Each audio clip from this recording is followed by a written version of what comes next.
Okay, insyaAllah kita mula sikit lagi ya. Mudah-mudahan kita boleh selesaikan sebelum 11.20. Okey, kalau tadi tu kita dah belajar tentang apa ni? Cahaya tu, kelajuan cahaya yang dinyatakan dalam Al-Quran melalui surah As-Sajadah ayat 5, surah ke-32 ayat 5. Kemudian kita belajar juga bahawa cahaya tu bergerak lurus dan ini dibuktikan dalam surah An-Nur ayat 32. Okey. Dan kemudian kita tengok kerja yang bayang-bayang. Bayang-bayang ni banyak Allah sebut dalam Al-Quran sebanyak 33 kali. Okey, dan kita kalau sekarang ni bila kita tahu apa tu pelajaran yang kita belajar, dapat belajar melalui bayang-bayang, makanya kita akan lebih menghargai bayang-bayang kita. Bukan sahaja bayang-bayang, setiap satu yang Allah jadikan di muka bumi ni kita akan hargai. Maksudnya tidaklah Allah jadikan setiap satu itu dengan sia-sia. Okey, itu yang tadi yang kita dah buat pada separuh masa pertama. Jadi adik-adik boleh kita sambung lagi? Boleh. Boleh, okey, insyaAllah kita sambung lagi Boleh. sikit Okey, Boleh. tadi kita dah tengok sifat cahaya yang bergerak lurus. Kita tengok sekarang ni sifat cahaya yang boleh dipantulkan. Okey. Cahaya ni boleh dipantulkan apabila dia terkena sesuatu objek. Okey. Bagaimana dia dipantulkan tu, dia bergantung pada keadaan objek tu. Pada permukaan yang licin, keras dan berkilat, dia menjadi pemantul cahaya yang baik. Okey. Maksudnya dia ada image, dia terpantul kat situ dan dia reflect semula, total reflection. Pada permukaan kasar, tak sekata seperti gunung-gunung ke apa, dia bukan pemantul yang baik, pemantul yang kurang baik lah. Okey, yang lembut. Jadinya, boleh tak adik-adik bagi contoh apakah objek-objek yang boleh memantulkan cahaya? Cermin.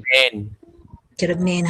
Itu contoh yang kita paling tengok. Kita bersyukur dengan dengan teknologi penciptaan cermin tu, kita boleh melihat diri kita, dan kalau nak pakai tudung bagi perempuan kan, kita boleh betul-betulkan tudung. Kalau tak ada cermin tu, susah juga kita nak mensiapkan diri kita kan, nak pergi sekolah ke, nak pergi kenduri ke. Okey. Sekarang ni kita tengok kejadian alam yang berkaitan dengan pantulan cahaya. Okey. Okey. Sebelum kita tengok tu, soalan. Bulan tu mengeluarkan cahaya ke tak? Tak. Kita dah tulis kan, bulan tak mengeluarkan cahaya, ia memantulkan cahaya matahari. Maksudnya sumber cahayanya adalah matahari. Kan? Bulan tu mengelilingi bumi, waktu dia kena cahaya matahari sepenuhnya, bulan tu jadi terang benderang lah. Waktu dia tak kena tu, dia jadi kita nampak cahaya bulan tu samar-samar. Dia cakapnya itu adalah fakta yang kita belajar kan, peredaran bulan dan bumi mengelilingi matahari. Dan ia dinyatakan dalam Al-Quran. Dalam Al-Quran Allah nyatakan melalui surah Al-Furqan dan surah An-Nur. Allah kata, maka berkat Allah yang menjadikan di langit gugusan bintang dan menjadikan padanya siraj dan bulan yang munir. Okey. Ni, fiha sirajan wa qamaran munira. Dia kata bulan ni munira. Munira ni maksudnya apa? Munira ni diertikan sebagai bercahaya, bersinar. Manakala siraj ni dikatakan sebagai cahaya, lampu. Maksudnya siraj tu adalah sumber, dia pancarkan kepada bulan tu akan bercahaya. Okey. Jadi bulan disimpulkan sebagai nur dan munir yang tidak mengeluarkan cahaya sendiri, sebaliknya ia memantulkan cahaya matahari yang menimpanya. Jadinya itulah konsep pantulan cahaya dalam Al-Quran. Allah dah cakap dah. Kan? Allah cakap juga dalam surah An-Naba ayat 13, wa ja'alna sirajan wahaja. Nak cakapnya siraj tu adalah sumber cahaya dan sumber cahaya tu adalah matahari. Tanpa matahari tak ada cahaya bulan. Bulan hanya reflect cahaya matahari. Okey. Selain daripada fenomena matahari dan bulan ni, peredaran matahari, ada lagi tak tadi kita katakan yang tadi kita bincangkan, contohnya cermin ataupun image, kalau kat sini image pokok kan. Kalau kita tengok pokok tu air tu sendiri pun boleh jadi objek yang memantulkan cahaya. Ataupun kalau kita pergi airport kan, licin je dia punya apa ni, lantai. Itu pun boleh memantulkan image. Ataupun cermin, boring-boring kita kacau buat Milo tu kan, tengok kat cermin, tengok kat sudu tu nampak kita punya image. Itulah fenomena pantulan cahaya. Biasa kan kita tengok kalau tak ada cermin nak betulkan rambut ke apa, sudu pun jadilah. Betul tak? Betul. Okey. Betul. Betul. Okey. Soalan saya. Kalau kita tengok teknologi manusia keliling ni, teknologi kan, teknologi tu macam setrika, teknologi lah. Apakah teknologi yang menggunakan konsep pantulan cahaya? Permukaan kereta. Permukaan kereta? Solar? Panel solar. Satelit. Solar dia guna serapan. Satelit ni. Satelit. Satelit, ya dia tu. Solar tak? Kepala shower. Kepala shower. Kepala shower dia pantulkan apa? Mantulkan image. Image. Boleh juga lepas ni kita tengok kepala shower. Tapi itu bukan fungsi utama dia. Fungsi utamanya mengeluarkan air tu kan. Air. Ya. Okay, ni kita tengok teknologi yang betul-betul gunakan teknik pantulan iaitu kamera. Tahu tak kamera? Sekarang semua guna kamera kat handphone je kan? Kalau dulu kamera yang besar tu kan, kalau dulu orang kata DSLR, kamera yang mahal tu lah kalau yang fotografer salah ambil gambar. Untuk pengetahuan adik-adik, kamera pertama dicipta adalah kamera obscura. Okay, kamera ni, obscura ni dari perkataan Latin maksudnya ruang gelap. Kamera ni dicipta oleh seorang saintis yang bernama Abu Ali Hasan Ibnu Haytham, ataupun kalau kita panggil dia Ibnu Haytham lah, Al-Haytham. Dalam kat barat dia digelar Al-Hazin. Macam Ibn Sina lah. Kalau barat kita panggil Ibn Sina kan. Ataupun Ibn Rushd. Barat panggil apa? Pernah dengar tak? Saintis-saintis Muslim ni dia memang di-recognize oleh barat, tapi dia tukar namanya dalam bentuk yang barat sikit lah. Macam ni juga Ibn Haytham ni panggil Al-Hazin. Al-Hazin ni telah menulis kajiannya dalam satu buku yang bernama Book of Optics. Jadinya sebenarnya kamera yang adik-adik guna tu asal usulnya adalah dicipta oleh seorang saintis Muslim, orang Islam kita sendiri. Dan orang Islam tu kita panggil father of modern optic, bapa optik moden. Macam tu lah, macam kita panggil Bill Gates tu bapa komputer kan. Tapi kita berbangga, sebenarnya kamera ni yang cipta ni bukannya orang barat, tapi yang cipta tu adalah orang Islam. Ibnu Al-Haytham ni. Dan kamera itu adalah salah satu teknologi yang kita menggunakan pantulan cahaya. Yang ni boleh tengok kat YouTube, banyak dia punya video-video macam mana dia buat pantulan cahaya pada kamera. Okey. Dalam teknologi moden, tadi kan kalau tengok saya punya video dekat dalam mak-mak saya tu kan, kat lab saya tu, saya ada pegang satu kabel yang warna biru tu. Perasan tak? Ingat tak? Ingat. Perasan. Itu ya, kabel warna biru tu kita panggil fiber optik, ataupun kalau kita terjemah bahasa Melayu ada yang sebut serat optik, ada yang sebut ketian optik. Untuk pengetahuan adik-adik, kabel tu kita gunakan teknik pantulan cahaya, total reflection, pantulan cahaya penuh. Jadinya kita mengambil konsep cahaya tu dia bergerak lurus kan. Jadinya, tapi kita tengok kabel tu macam berpusing-pusing kan, tadi nampak macam bergulung sikit kan. Kalau dia bergulung, dia tak boleh bergerak pasal konsep cahaya dia akan bergerak lurus. Jadi macam mana kita nak bagi dia bergerak? Kita cipta fiber tu, dia punya dinding tu adalah daripada kaca yang boleh memantulkan cahaya. Jadi sepanjang kabel tu kaca akan ni lah bentuk zigzag ni untuk cahaya bergerak. Okay, itu konsep yang digunakan. Jadi kalau kita faham konsep tu, kita akan dapat membina teknologi. Okay, dan yang paling menariknya, cahaya tu kan laju kan, orang kata sepantas kelajuan malaikat. Dengan kelajuan cahaya tu, maka data yang dapat tu juga laju. Kan, dulu kita nak hantar maklumat tu, kita tulis surat kan. telefon. Tapi dengan Burung burung merpati, ada yang letak surat dalam botol, lepas tu letak dekat laut, tu lagi lambat lah kan. Tapi dengan kemajuan teknologi tu, antaranya inilah gunakan gentian optik ni, maklumat tu sampai dengan selaju kelajuan cahaya. Okey, sekarang ni teknologi lebih majulah, dia ada wireless. Okey. Itu tentang pantulan cahaya. Maksudnya Allah dah sebut dalam Quran tentang pantulan cahaya dan dia terjemah melalui teknologi tu. Okey, ni yang penghabisan sekali kita tengok. Sifat cahaya yang terakhir iaitu cahaya boleh dibiaskan. Ini fenomena pembiasan cahaya yang kita belajarlah dekat dalam kelas. Kalau kita letak sudu ataupun kita letak pensel dalam air, batang sudu tu kelihatan bengkok. Ataupun kalau kita tengok ikan di tasik, ikan tu kelihatan besar padahal dekat kan. Padahal dia jauh, pasal tu kita tangkap-tangkap tak dapat ikan kan.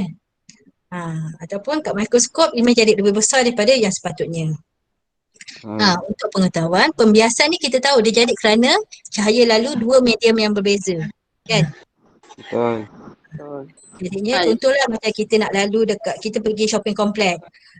Kalau tempat tu sesak, kita akan cari jalan macam mana nak lalu. Kan? Berbanding kalau tempat tu tak ada orang, kita lalu je lah. Cepat je kita boleh lalu kan. Macam tu juga sifatnya. Maksudnya benda tu berulang-ulang. Cahaya pun macam tu juga.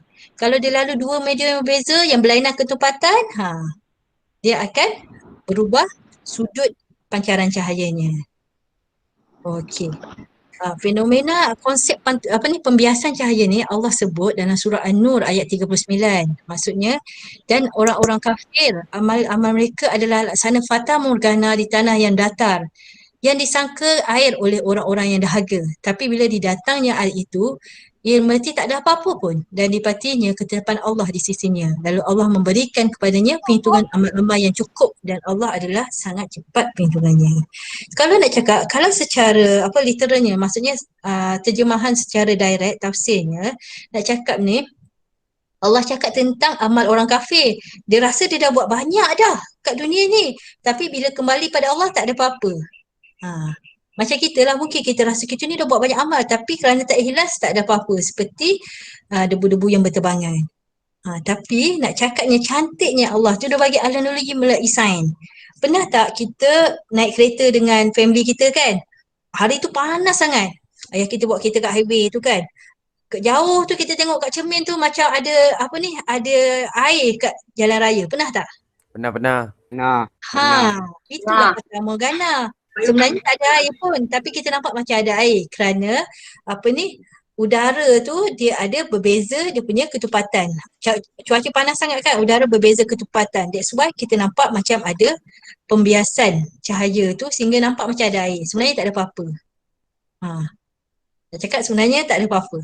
Itu yang kata Allah gambarkan kita ni rasa dah buat baik tapi tak ikhlas ataupun niat tak betul, ataupun orang-orang kafir yang buat macam-macam tapi tak kerana Allah, tak ada apa-apa. Itu kata analogi tu, walaupun analogi sains tapi kaitan dia sangat membuka minda.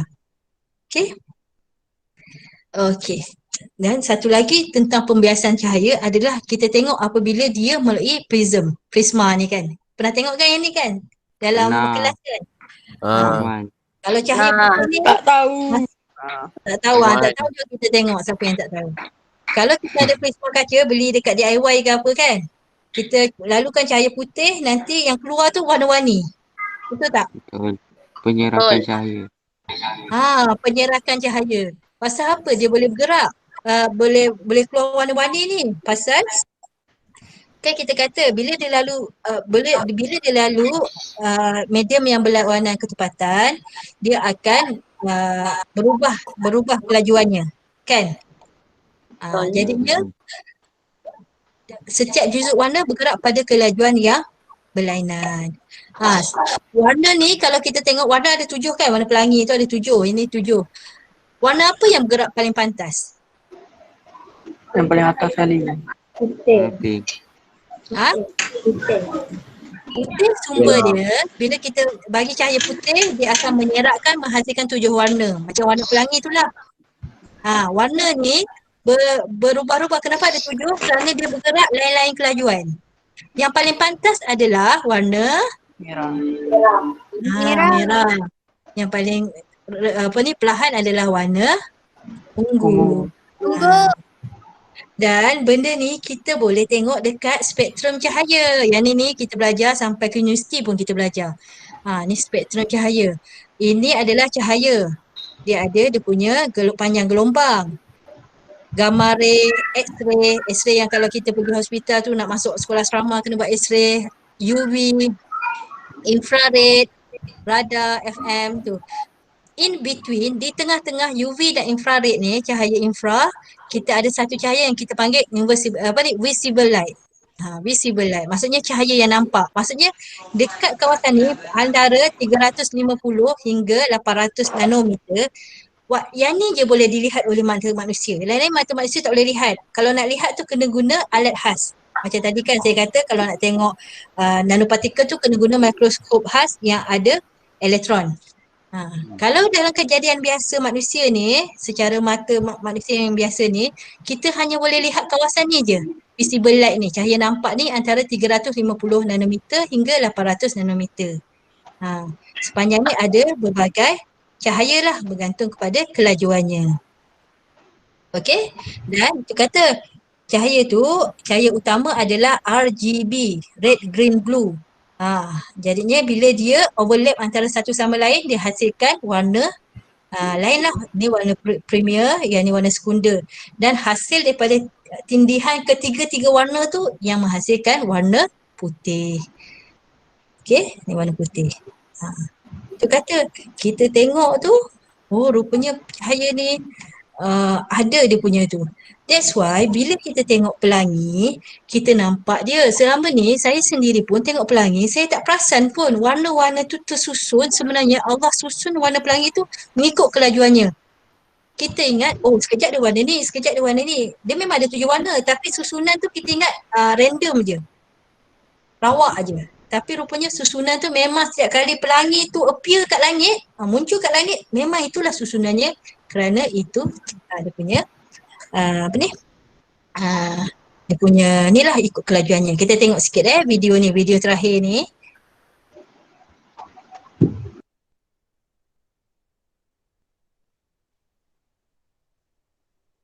Ni saya tingkatan 1 ya.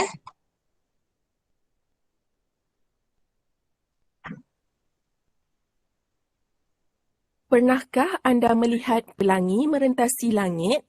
Ia adalah salah satu daripada pemandangan yang menakjubkan dalam alam semula jadi. Jadi, apakah pelangi dan bagaimanakah ia terbentuk? Cahaya daripada matahari kelihatan berwarna putih pada mata kita.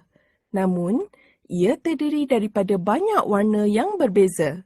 Merah, jingga, kuning, hijau, biru, indigo dan ungu.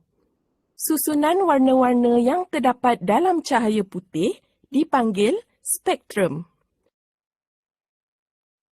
Setiap komponen warna cahaya putih bergerak pada kelajuan berbeza di dalam sesuatu medium.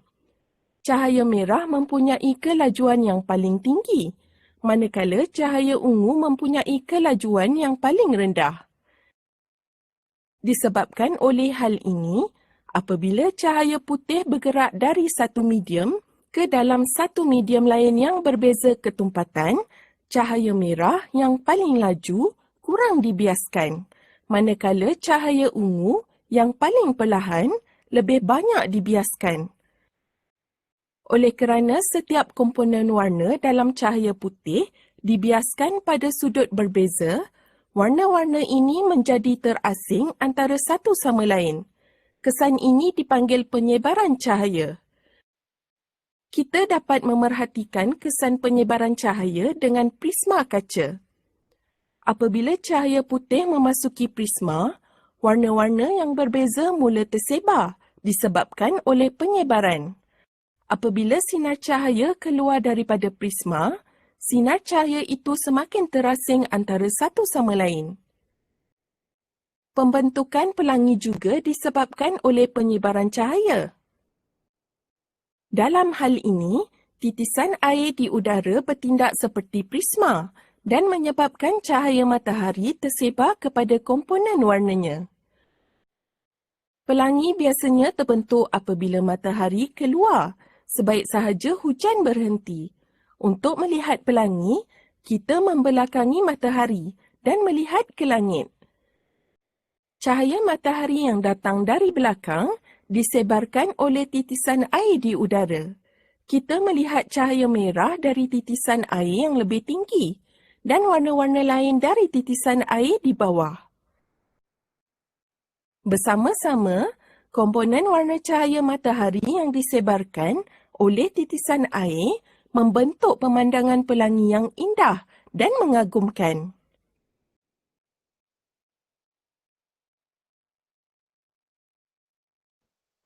Okey, mungkin ada yang pernah tengok video tu kan. Nak ceritanya, kebiatan Allah ni, kita belajar tentang penyerakan cahaya tu melalui prism tadi tu kan, yang bentuk tiga segi tu kan. Tapi Allah gunakan titisan hujan yang turun tu sebagai ganti prism. Kerana tu rasanya pelangi. Okey, so kita tengok apa yang Allah sebut tentang pelangi. Okey, yang ni yang kita tengok tadi, dia ada 7 warna, ungu, indigo, biru, hijau, kuning, jingga dan merah. Jadinya bagaimanapun warna pelangi bertindih satu sama lain. Kadang-kadang kita nampak warna tu tak sampai 7, kita nampak 5 je, bergantung pada dia punya sudut imbasan dia. Okey, kalau lagi laju, sikit je lah terbias tu yang kita nampak merah tu, kadang-kadang sikit aja. Okey. Okey, nak cakapnya kejadian pelangi ini Allah juga rakam dalam Al-Quran, dalam surah Al-Fatir ayat 27. Allah cakap, tidakkah kamu melihat bahawasanya Allah turunkan hujan dari langit? Allah kata Allah turunkan hujan. Lalu dah hujan itu Allah hasilkan buah-buahan yang beraneka macam jenisnya. Dan di antara gunung-gunung ada garis-garis putih dan merah yang beraneka warnanya. Maksudnya, dalam satu ayat tu Allah hit 2-3 tajuk. Satu Allah kata kejadian hujan tu wujudkan pelangi. Lepas tu hujan tu juga menghasilkan buah-buahan yang berbagai warna dan bentuk. Kan beraneka jenis, macam-macam warna kita boleh dapat. Dia mendapat sumber air yang sama tapi dia menghasilkan buah yang berbagai warna. Apple warna merah, buah limau warna oranye. Satu tu. Dan kemudiannya kalau gunung-gunung pun kalau dia ada maksudnya medium dia berbeza, dia akan menghasilkan bentuk seperti pelangi di gunung. Dan benda ni setelah dengan kajian moden jumpa sebenarnya memang ada gunung pelangi ni kat bumi ni. Satu ni gunung ni dekat dekat China. Ni Rainbow Mountain adalah gunung pelangi. Dan satu lagi dekat Peru. Maksudnya Allah, kita tengok ni macam Allah nak bagi analogi, bagi contoh je. Tapi contoh Allah tu, kerana Allah itu sangat benar, contoh tu adalah satu contoh yang wujud sebenarnya. Cuma kita lah yang kena mengkajinya. Okey, insyaAllah itu saja yang saya ingin ceritakan tentang pelangi. Saya tutup ayat penyampaian pelangi ni dengan ayat tadi, ayat surah An-Nur tu tadi tentang cahaya atas cahaya. Kalau kita tengok surah An-Nur tentang cahaya atas cahaya tadi yang kita baca tadi, surah tentang cahaya bulat lurus kan, Allah nurus samawati wal ardi masalun nurihi kamishkatin fiha misbah al-misbahu fi zujajah zujajatu ka'annaha kawkabun nurun yuqadu min syajaratin mubarakatin zaitunah la syarqiyatin wala qarbiyatin zaituha yudi walam lam tamsasna nurun ala nur. Cahaya atas cahaya. Nak cakapnya cahaya atas cahaya yang berlapis-lapis tu adalah sebenarnya Allah nak cakap cahaya iman. Dalam hati kita ni ada cahaya iman. Cahaya iman dalam hati kita ni, dia terang atau tak berpandu kepada cahaya hidayah dari Allah. Kalau hidayah dari Allah itu banyak, cahaya iman kita akan memancar dengan terangnya. Okey? Apabila hati telah diterangi api iman, perlu kepada minyak untuk sentiasa memanaskannya. Okey. Dengan simbahan-simbahan hidayah Allah, cahaya itu akan sentiasa ada. Nak cakapnya cahaya tu, waimah matahari sekalipun, kita nampak dia adalah satu sumber cahaya yang macam takkan padam. Tapi kalau kita baca kajian moden, matahari itu sendiri pun ada hayatnya. Cahaya itu akan padam. Macam mana nak bagi cahaya itu tak padam? Kita sentiasa sinari dengan minyak, dengan inilah kita bagi dia punya sumbu dia. Okey, insya-Allah itulah saja penyampaian saya pada hari ini. Okey, sebelum saya tutup ada apa-apa soalan? Tak ada. Kalau tak ada, ini adalah tim Sakti bagi program ni. Inilah pensyarah-pensyarah UTHM yang terlibat untuk memberi khidmat masyarakat kepada penduduk di sekelilingnya di Sungai UTHM. Alhamdulillah Rabbil adik-adik, kita telah selesai slot 1 siri Sakti dalam siri sains. Seperti mana yang kita kongsi sebentar tadi, banyak fakta-fakta sains sebenarnya berada dalam Al-Quran itu sendiri. Tapi sebagaimana yang kita tahu, apa yang Allah nak tekankan dalam isi Al-Quran itu sendiri adalah tentang kekuasaannya.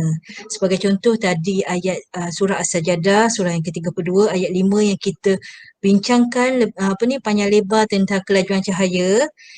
Siap ada equation keluar tu kan. Sebenarnya nak cerita bahawa ayat tu menerangkan seluruh urusan di dunia ni adalah di bawah kekuasaan Allah. Dan semuanya akan diangkat ke langit untuk dipersembahkan kepada Allah.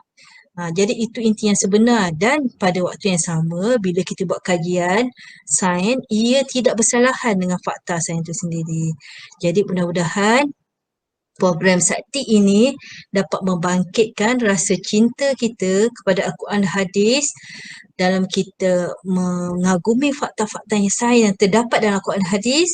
Kita dalam masa yang sama ia membangkitkan rasa hamba dan rasa cinta juga kepada Allah yang memiliki ilmu ini.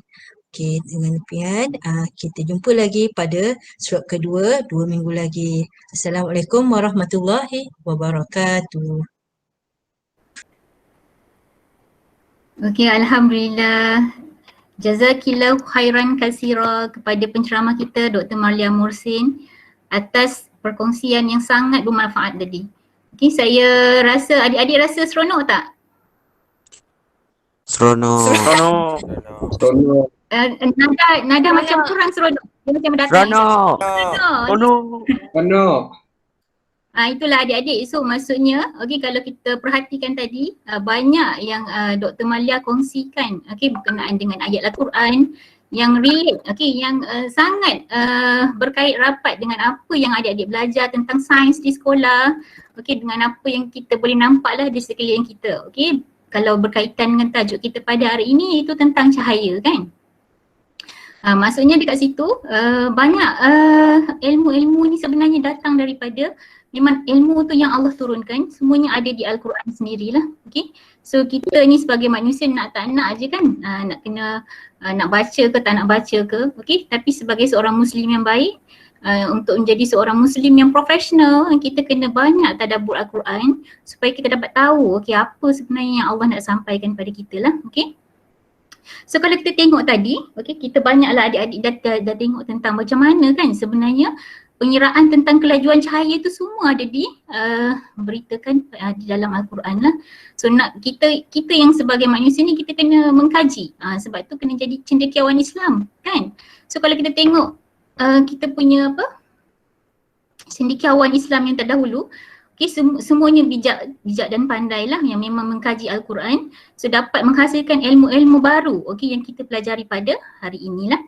Okay, tadi adik-adik ada belajar tentang cahaya, pantulan cahaya, pembiasan cahaya.